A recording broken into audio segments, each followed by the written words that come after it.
Welcome back everybody to another Top 6. I'm your host Hardy Tech Yo-Yo, and today we are covering my favorite Pokemon from Generation 2. Now, I never had a chance to experience the games until Soul Silver and Heart Gold came out, but I was able to watch the anime and that had a large influence on this list. In a past list, I said Johto is my favorite region, and Pokemon wise, Generation 2 may once again be my favorite. This has been the hardest list to make so far, and I ended up kicking off certain Pokemon that I really do love, so I decided to leave some honorable mentions. Will the following Pokemon please stand up? Phanpy, Scizor, Bayleaf, Quilava, Heracross, Larvitar, Togetic, and Ledian. You all are very close to my heart, but sadly none of you made the cut. That doesn't mean you aren't great Pokemon though, and I would happily use any of you on my team.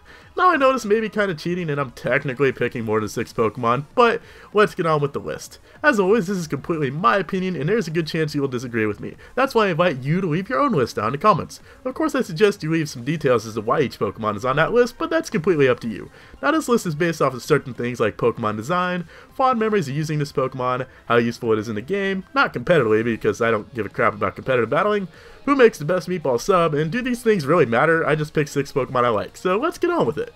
Number 6, Hitmontop. Now I have to make a confession, I don't remember ever using a Hitmontop in the games before, but that doesn't stop it from being my favorite of the evolutionary trio. Earlier I mentioned this list would be heavily influenced by the anime, and this is definitely one of those times. While granted, I absolutely love Hitmontop's design, I have very fond memories of being a little hardy and having a Pokemon tape with an episode featuring Hitmontop battling Ash's Bulbasaur.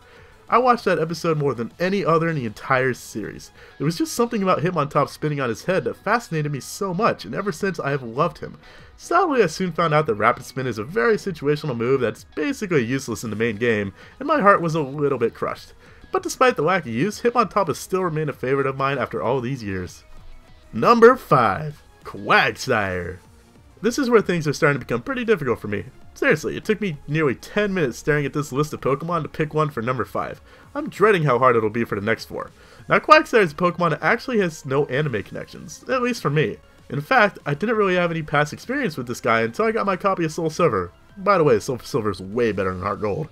I was playing with the Cyndaquil and realized I needed to counter 2 water types. Browsing the list of Pokemon I could catch on Bulbapedia, this totally isn't sponsored by them and isn't a cheap product placement. Maybe. I noticed Wooper, a water ground type with Water Absorb. I figured he would do and give me a chance to try out a new Pokemon. While Wooper himself is pretty cool, he never really grew on me that much, although I still can't figure out how he uses Ice Punch. But when he evolved to level 20 and I saw Quagsire for the very first time, it was love at first sight. Not only is he a good bulky Pokemon with amazing coverage and only one weakness, but he has the most adorable, derpy, awesome face of all time. How can you not love that? Ever since, I've always used a Quagsire when I play through Johto. Sadly, this has left Totodile feeling quite neglected, but I'll reconsider him when he learns how to take a Thunderbolt. Number 4, Porygon 2. Now this is the new addition to my favorites. Now you may have noticed Porygon was excluded from my Generation 1 list, and that's because I really don't like Porygon. I never really want to use one and its design just kinda bothers me. But Porygon 2 is completely different. The dude is so smooth you can butter him up and go bowling with him. That seemed funnier in my head. I've never been funny before. But Porygon 2, or Donald and Aqueduct as he has become known in my eyes, is just the best little digital duck fucker-upper in all of Pokemon. As I found out recently, when you slap an Eviolite on this thing, he can take hits for days, but he can also deal out damage as well with his amazing move pool. When you combine his awesome ability to make you cry with his adorable design, you have a winner. Porygon 2, you're number 1 in my book. Well, except you're actually number 4, but yeah. Also, in case I need to point it out, this one has no anime connections because of, well, you know, Pikachu. Number 3, Ampharos. I realize this is starting to become a trend for this list, but I once again don't really love Ampharos' evolutionary line. But we also have returned to the anime connections, as I have fond memories of Jasmine's Ampharos. Well, actually I don't remember if she owned a Pokemon or not, but you know what I'm talking about. But this time, unlike Hitmontop, I'm a very active user of the light Pokemon.